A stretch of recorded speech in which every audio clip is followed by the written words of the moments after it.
Witness the most infamous battle in American history through the eyes of the only survivor from Custer's company. In this rare and gripping eyewitness account, John Martin, Custer's personal bugler, reveals the shocking truth about the Battle of Little Bighorn.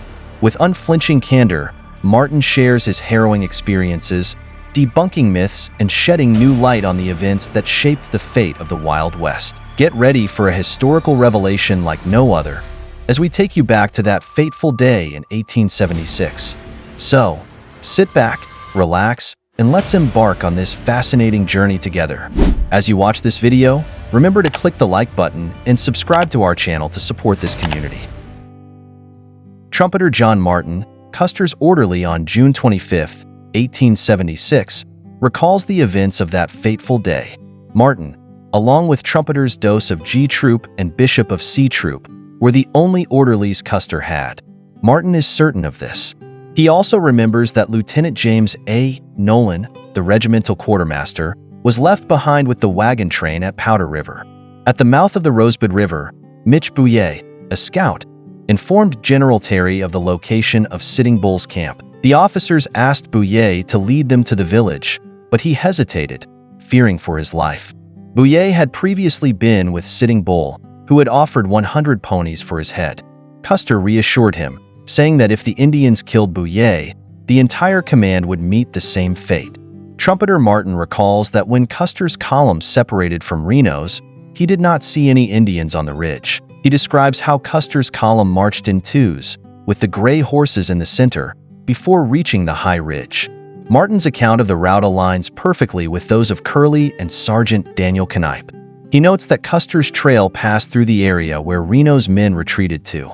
Once on the high ridge, Custer halted the command for about 10 minutes, during which time the officers used their binoculars to gaze upon the village below. They saw children playing and dogs roaming among the teepees, but no warriors or horses, except for a few loose ponies grazing in the vicinity.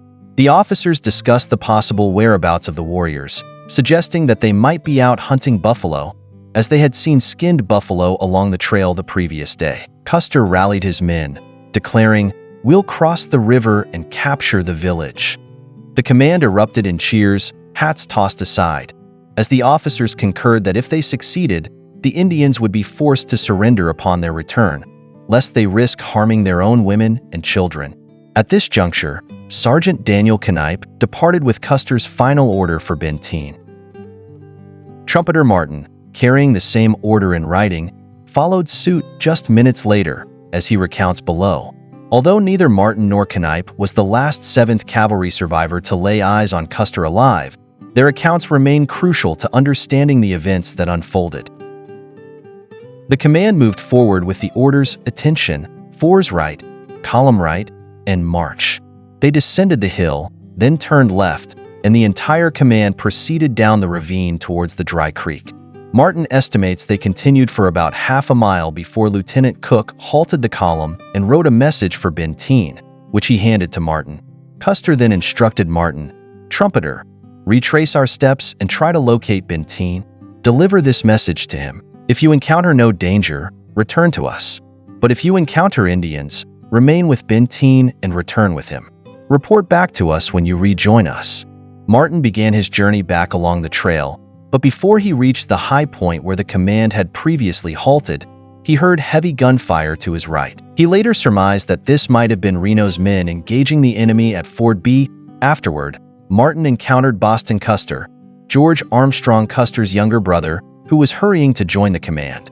Upon reaching the top of the ridge, Martin gazed down upon the village and witnessed Indians swarming like a swarm of bees towards the ford, brandishing buffalo hides. Simultaneously, he saw Custer's forces retreating up the open country in the direction of the battlefield. Martin did not share this account at the Reno Court of Inquiry, as he was not asked to do so.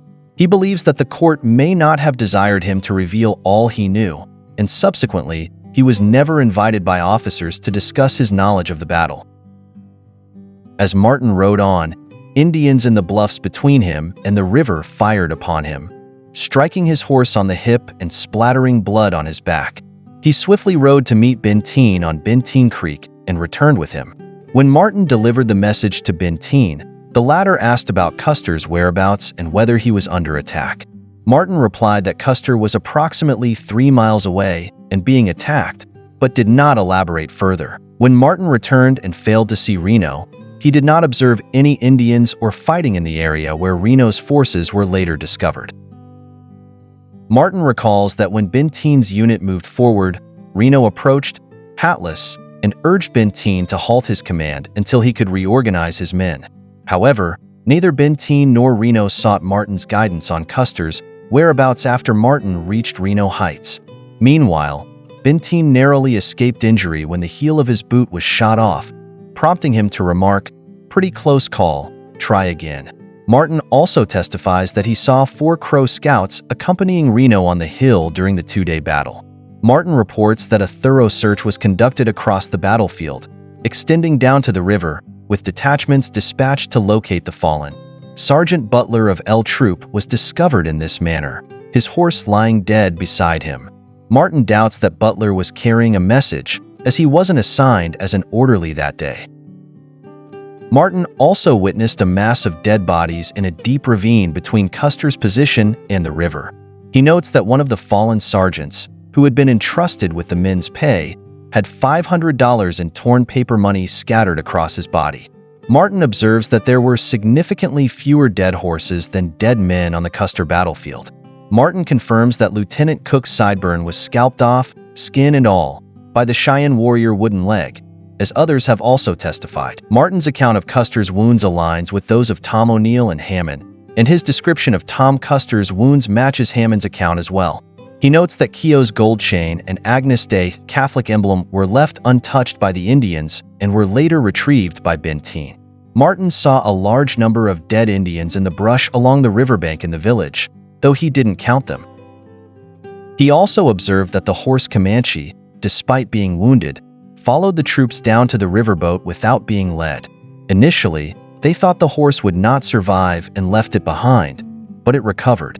When General Terry arrived on June 27th, Martin guided him to the spot where he had parted ways with Custer to deliver the message, and Martin recounted the details of the event to Terry. General Custer first halted on Weir's Hill, gazing out at the village below. From this vantage point, he could only see about a third of the village, the Hunk and Blackfoot encampments. He then directed his column to the right, descending into a coulee that led to Dry Creek. Next, he turned left, following Dry Creek directly towards the village.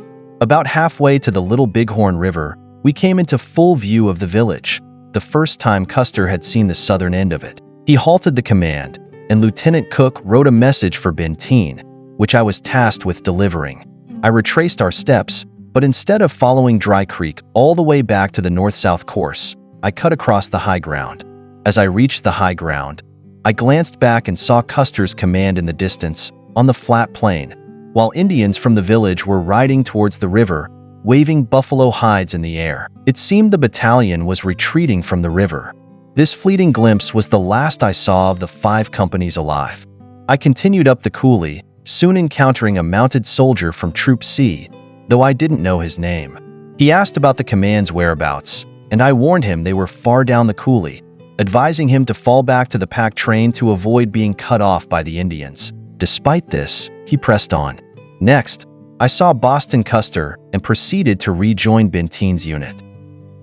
As Benteen's unit approached the river, we turned northward along the bluffs, following the riverbank. There, we encountered 3 Crow scouts. White Man runs him, goes ahead, and Harry McCassin, who pointed out Reno's men, who were now in full retreat across the valley below.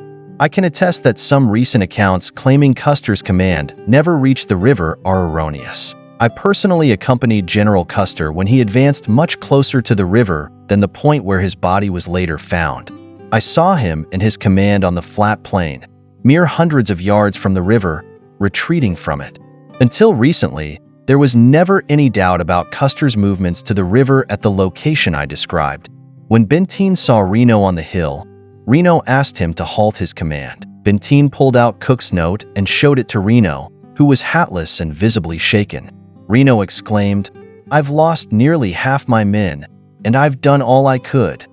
Just then, the Indians formed in the gully and began ascending the hill.